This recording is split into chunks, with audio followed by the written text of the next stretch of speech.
اصول تفسیر کے حوالے سے سمجھیے گا. میں ایک پہلے مسئلہ بتاتا ہوں. مسئلہ ہمارے یہاں ہے کہ جنت اور دوزخ کے ابھی ہیں، ابھی موجود ہیں، مخلوق ہیں، پیدا ہو چکی ہیں، اللہ نے بنا دی ہیں.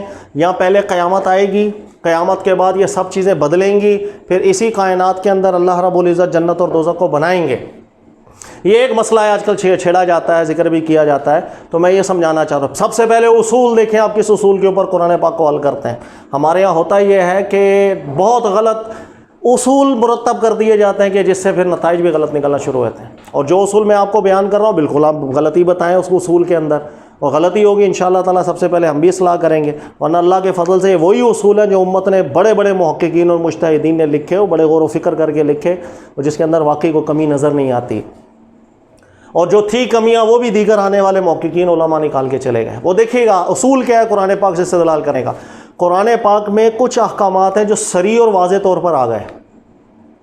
اگر قرآن پاک میں کچھ احکامات صریح اور واضح طور پر آ گئے، اور کوئی ایک آیت یا دو آیتیں ایسی آپ کے سامنے آ گئیں کہ جو اپنے مدعا میں بالکل صریح نہیں ہے، لیکن ان آیتوں سے میں ایک مفہوم سمجھ رہا ہوں. آیت اس مدعا میں صریح نہیں ہے، لیکن میں ان آیتوں سے ایک مدعا سمجھ رہا ہوں، ایک فہم کر رہا ہوں. اصول یہ ہے کہ قرآن پاک کی غیر صریح آیت سے جس مفہوم کو میں سمجھوں گا، اس بنیاد پر صریح احکامات کی تعویل میں کبھی نہیں کر سکتا. یہ اصول اپنے ذہن میں بٹھا لے. بہت بڑی بڑی غلطیاں، بلنڈرز جو ہو جاتے ہیں ہمارے یہاں استدلال کے معاملات کے اندر، اس کو سمجھ میں آ جاتی ہے انسان. صریح حکم، واضح حکم، بالکل کلیئر حکم، اور ایک آیت ایسی ہے جو کلیئر نہیں ہے، جس معنی میں سمجھ رہا ہوں اس معنی میں کلیئر نہیں ہے، لیکن میں اس سے ایک مفہوم سمجھ رہا ہوں. تو غیر صریح حکم سے جو میں مفہوم سمجھوں گا، صریح اور واضح حکم جو اللہ کے اس کے اندر تعویل میں کیسے کر سکتا ہوں؟ اس لیے کہ جو میں فہم کر رہا ہوں وہ غلط بھی ہو سکتا ہے، کیونکہ جو اس آیت سے میں سمجھ رہا ہوں وہ اس معنی میں صریح ہے ہی نہیں. اور جب صریح ہی نہیں ہے، میں صریح آیات کی تعویلات کیسے کروں گا؟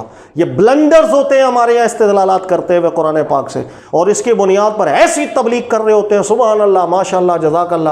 اللہ تعالیٰ بس عافیت عطا فرمائے. اب میں اس کی مثال آپ کو جنت والی مثال سے دیتا ہوں. سب سے پہلے دیکھیں جنت اور نار، وہ نار جس سے عذاب دیا جاتا ہے، کیا وہ مخلوق اور موجود ہیں یا نہیں؟ اس کے اندر یہی اصول اپلائی ہوتا ہے کہ ایک طرف قرآن پاک کی بالکل صریح آیات ہیں، اس کے مقابلے میں ایک آیت ہے جو بالکل صریح اس مدعا کے اوپر نہیں ہے، لیکن ہم اس آیت سے ایک نتیجہ خود فہم کرتے ہیں. اب اس فہم سے جو غیر صریح آیت سے میں نے کی، میں قرآن کے صریح احکامات کو بدلنا شروع کر دیتا ہوں، اس کو پلٹیاں کھلاتا چلا جاتا ہوں. انا للہ و انا الیہ راجعون. نہ جانے کیا ہو گیا ہے ہمیں. اب دیکھیے گا ہوا کیا. پہلی تو چیز ایک ذہن میں رکھیے گا، ہمارے یہاں تو عموماً ایک کانسیپٹ ہے جنت اور دوزخ کا. ہمارے دین کے اندر جنت، اللہ تعالیٰ نے قرآن پاک کے اندر لفظ استعمال ضرور فرمایا ہے، لیکن ذہن میں رکھیے گا جنت ایک نہیں ہے، جنات ہیں. بہت زیادہ جنتیں ہیں جو اللہ تعالیٰ نے بنائی ہیں، الگ الگ نام بھی ہیں قرآن پاک میں ذکر کیے. اور کئی لوگ ایسے ہیں جو ایک سے زیادہ جنت کے مستحق بھی ہوں گے. جیسے سورہ رحمان میں اللہ تعالیٰ ارشاد فرماتے ہیں وَلِمَنْ خَافَ مَقَامَ رَبِّهِ جَنَّتَانِ، جو اللہ کی بارگاہ میں خوف رکھتا ہے، اللہ کی بارگاہ میں کھڑے ہونے کا حق ادا کرتا ہے اس خوف کا. وَلِمَنْ خَافَ مَقَامَ رَبِّهِ جَنَّتَانِ، وہ دو جنتوں کا مستحق ہوگا. اسی طرح ایک جگہ پر اللہ تعالیٰ نے ارشاد فرمایا ایمان والے جو عمل صالح جنہوں نے کیے ہیں ان کے لیے جنات المأوا، مأوا کی جنتیں ہیں. پلورل لفظ اللہ نے استعمال کیے، جنت نہیں جنتیں ہیں. تو ہمارے دین میں اللہ تعالیٰ نے جو جنت کا جو ذکر کیا ہے وہ بطور جنات کے کیا ہے، ایک نہیں ہے زیادہ جنتیں ہیں. پہلے تو یہ تصور اپنے ذہن میں رکھ لیجیے گا.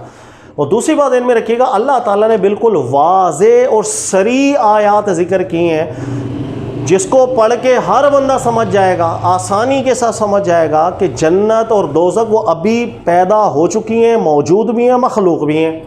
مثال کے طور پر اللہ تعالیٰ ارشاد فرماتی ہے، کئی آیات ہیں آپ ظاہر ہے جانتے بھی ہوں گے سب کا، میں ابھی زیادہ تفصیل میں نہیں جا رہا، مقصد سمجھ. جیسے سورہ حدید میں اللہ تعالیٰ نے ارشاد فرمایا سارعوا الی مغفرۃ من ربکم، اللہ کی مغفرت کی طرف بڑا کرو، وجنت، اور اللہ کی جنت کی طرف آؤ، ارضھا کارض السماء والارض، جس کی چوڑائی اتنی ہے جیسے زمین اور آسمان کی چوڑائی، اتنی بڑی اور وسیع جنت. پھر اللہ نے فرمایا اعدت للذین آمنوا، پھر اللہ نے فرمایا ایمان والوں کے لیے اعدت تیار کر دی گئی ہے. پہلی بات اعدت کا لفظ اللہ نے ارشاد فرمایا. اعدت مطلب جسے ہم کہتے ہیں ہیز بین کریٹڈ، بنا دی گئی ہے، واضح لفظ ہے. اچھا اب یہاں پر ایک شبہ آتا ہے بعض لوگوں کو، وہ شبہ یہ آتا ہے کہ ماضی کا لفظ کبھی کبھی مستقبل کے لیے معنی میں بھی آ جاتا ہے، ٹھیک ہے، اور کہ جیسے الف لام میم غلبت الروم، اب روم نے جو ہے نا آگے تھوڑے عرصے بعد فتح ہونا تھا، لیکن ماضی کے لفظ سے تعبیر کیا گیا۔ ابھی میں اس کو بھی سمجھا دیتا ہوں، اس لیے کہ جہاں پر ماضی کا لفظ مستقبل کے لیے استعمال ہوتا ہے وہاں پر فوراً آگے قرینہ اللہ بیان کر دیتے ہیں، جیسے غلبت روم کا ذکر کیا، آگے اللہ نے ذکر کیا اگلے چند سالوں کے اندر، لہٰذا ایک واضح قرینہ موجود ہوتا ہے جو صراحتاً دلالت کر رہا ہوتا ہے کہ ماضی سے مراد مستقبل ہے۔ لیکن یہاں کا کیا قرینہ ہے؟ جنت اور دوزخ کے بارے میں قرآن نے واضح قرینہ بیان کیا ہے کہ وہ ابھی موجود ہے اور مخلوق ہیں، لیکن پہلی بات ذہن میں رکھیے گا کہ ماضی کا صیغہ اللہ نے استعمال کیا کہ ہم نے تیار کر دیے۔ اسی طرح جہنم سے متعلق بھی بہت سی آیتیں اللہ ارشاد فرماتے ہیں کہ وہ بھی ہم نے تیار کر دی ہیں۔ اچھا اب سوال یہ پیدا ہوا کہ یہاں اب چونکہ ماضی کا لفظ آ گیا کہ احتمال پیدا ہو رہا ہے کہ آیا یہ ماضی سے ماضی ہی مراد ہے یا ماضی سے مستقبل مراد ہے؟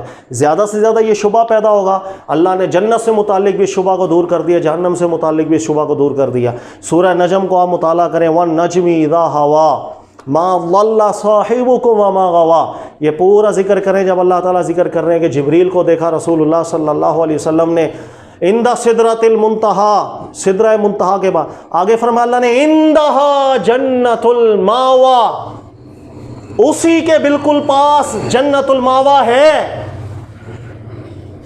واضح طور پر سورہ نجم کے اندر اللہ نے ذکر کر دیا کہ اعدت کا جو لفظ ماضی کے طور پر ہم نے استعمال کیا ہے وہ ماضی ہی مراد ہے، یہ مخلوق اور موجود ہے ابھی جنت۔ اللہ فرماتے ہیں عندہا جنت الماوا، اس کے بالکل پاس جنت الماوا ہے۔ اب آپ یہاں ترجمہ کر ہی نہیں سکتے کہ نہیں سورہ نجم کے اندر اللہ نے فرمایا اس کے پاس جنت الماوا ہوگی، پاسبل ہی نہیں ہے، جملہ خبری اللہ تعالیٰ ارشاد فرما رہے ہیں۔ لہذا قرآن پاک نے بالکل واضح طور پر بیان کر دیا جنت الماوا ہے۔ دوسری جگہ فرماتے ہیں مسلمانوں کے لیے، ایمان اور عمل صالح کرنے والوں کے لیے جنات الماوا اللہ نے تیار کی ہیں۔ اسی طریقے سے وہ نار جس سے سزا دی جاتی ہے، آیا یہ نار ابھی موجود ہے، مخلوق ہے یا نہیں؟ میں بتاتا ہوں آپ کو، اللہ نے واضح طور پر بیان کیا کہ وہ نار جس سے سزا دی جاتی ہے، حجت تام جس پر ہوگی اور سزا کا مستحق ہوا، وہ نار ابھی بھی موجود ہے۔ النار یعرضون علیہا غدوا وعشیا، اللہ نے فرمایا نار آل فرعون کے اوپر ابھی بھی بالکل پیش کی جاتی ہے، اور آگے بھی اشد عذاب ہوگا ان کے اوپر، عذاب کی شدت زیادہ ہوگی۔ اب یہ جو نار پیش کی جا رہی ہے آل فرعون کے اوپر، سوال ہے یہ دنیا کی نار ہے یا وہ نار ہے جو حجت تام ہونے کے بعد کفار کو بطور سزا کی دی جاتی ہے؟ اگر آپ بولو یہ نہیں یہ دنیا کی نار ہے، آپ دلیل لے کر آئیں، اس لیے کہ عالم برزخ کی بات چل رہی ہے، اور عالم برزخ کے اندر ان کفار پر جن پر حجت تام ہو گئی، ان کو جس نار کی سزا دی جائے گی وہ نار ہے جس سے ایک استحقاق ثابت ہوتا ہے سزا کا، جس کا اللہ نے قرآن پاک میں ذکر کیا۔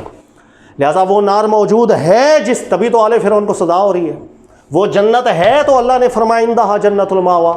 لہذا قرآن پاک نے بالکل واضح اور صریح طور پر بیان کیا کہ جنت و دوزخ سے لیے ہم نے جو ماضی کا لفظ استعمال کیا ہے وہ ماضی ہی مراد ہے، اس سے مستقبل مراد نہیں ہے۔ لیکن اب ہمارے یہاں ہوتا کہ یہ ہے صریح آیت قرآن پاک کی بالکل واضح۔ اس کے مقابلے کے اندر ہم ایک آیت لے آتے ہیں، اور وہ آیت یہ ہے کہ اللہ نے فرمایا یوم تبدل الارض غیر الارض والسماوات، کہ جب قیامت آئے گی تو اس قیامت کے دن یہ جو زمین ہے اس کو بدل دیا جائے گا، اس زمین سے ہٹ کر کسی اور چیز پہ۔ اسی طرح آسمان کی حیت بھی سب تبدیل ہو جائے گی۔ اس آیت سے ہم سمجھتے ہیں کہ اچھا بروز قیامت یہ سب کچھ بدل جائے گا، تو اس کا مطلب یہ ہوا بروز قیامت میں کائنات بدلے گی، پھر جنت بنا دی جائے گی، دوزخ بنا دی جائے گی۔ یہ اپنا فہم کرنا، اللہ نے صریح طور پر بالکل ارشاد نہیں فرمایا۔ اسی آیات کے سیاق و سباق بھی اٹھا کے آپ پڑھ لیں، اسی آیت کو 100 دفعہ آپ پڑھ لیں، اس آیت میں کوئی صریح حکم نہیں ہے کہ انہی چیزوں کو بدل کے جنت میں بدلا جائے گا یا دوزخ میں بدلا جائے گا۔ لیکن یہ میں فہم کر رہا ہوں تو اس آیت کو پڑھ کے میں سمجھ رہا ہوں کہ نہیں یہ بدل کے شاید جنت دوزخ کی بات ہو جائے گی۔ ایک غیر صریح حکم سے میں فہم لیا، پھر اللہ نے جتنی بھی صریح آیت تھی میں ان کو بدلنا شروع کر دیا۔ نہیں، اللہ نے جہاں بیان کیا نا وہ عدت للمتقین کہ بنا دی گئی ہے مسلمانوں، نہیں یہاں پہ ماضی مراد ہی نہیں مستقبل مراد ہے، کیونکہ میں نے تو ایک فہم، میں نے جو فہم کر لیا اور ماں بدولت نے جو فہم کر لیا، قرآن کی آیتوں کو بدلو۔ اچھا اللہ نے فرمایا عندہا جنت الماوا، اس کے پاس جنت الماوا ہے، لیکن میں نہیں ہوگی، مستقبل کی بات ہوگی، سارا قرآن بدلنا شروع ہو گیا۔ النار یعرضون علیہا، نہیں یہ وہ آگ ہی نہیں ہوگی، یہ کوئی اور آگ ہوگی، سارے قرآن پاک کے صریح حکموں کو میں نے سائڈ پہ کر دیا۔ انا للہ و انا الیہ راجعون۔ دوبارہ اصول استدلال ذہن میں رکھیں، قرآن پاک میں صریح حکم موجود ہوں، اگر ایک غیر صریح آیت آئی اس سے اگر میں نے کوئی فہم کیا، اس فہم کی بنیاد پر صریح آیتوں کو میں کبھی نہیں بدل سکتا، یا قرآن پہ ظلم کرتے ہیں۔ اللہ تعالیٰ نے جو لفظ استعمال کیا جو وہ بالکل واضح ہے، اور قرآن محکمات کے ذریعے سے ہی بات کر رہا ہو۔ اگر ماضی کا صیغہ اللہ نے جنت دوزخ کے لیے بیان کیا تھا، اس میں اگر یہ احتمال تھا کہ شاید یہ مستقبل کے لیے بھی استعمال ہو سکتا ہے، دو دلالتوں سے اللہ تعالیٰ نے اس کو بھی کلیئر کر دیا، عندہا جنت الماوا فرما کر، دوسری جگہ النار یعرضون علیہا غدوا وعشیا فرما کر۔ لہٰذا اس کے بعد کوئی چارہ نہیں بچتا کہ ہم غیر صریح آیتوں کی بنیاد پر یہ سارے قرآن کی صریح آیتوں کو ہٹا دیں، اس میں تبدیلی کرنا شروع کر دیں، مفہوم الگ لینا شروع کر دیں، اور دین کا ایک مذاق بنانا شروع۔ سب سے پہلے یہ مذاق معتزلہ نے بنایا تھا، ان کے اصول استدلال اتنے کمزور تھے، بلنڈرز تھے، لیکن بدقسمتی سے وہی اصول استدلال آج بھی چل رہے ہوتے ہیں۔ صریح احکامات میں تعویل کر دیں گے غیر صریح آیت کی فہم کی بنیاد پر، انا للہ و انا الیہ راجعون۔ لہذا یہ اصول استدلال اپنے مضبوط کریں تاکہ ہمیں معلوم ہو کہ ہم استدلال کر رہے ہیں کس اصول کی بنیاد پر کر رہے ہیں، کہیں بلنڈر تو نہیں کر رہے ہیں ہم قرآن پاک کی تفسیر کے اندر۔ اللہ تعالیٰ سمجھنے کی توفیق دے، جزاک اللہ۔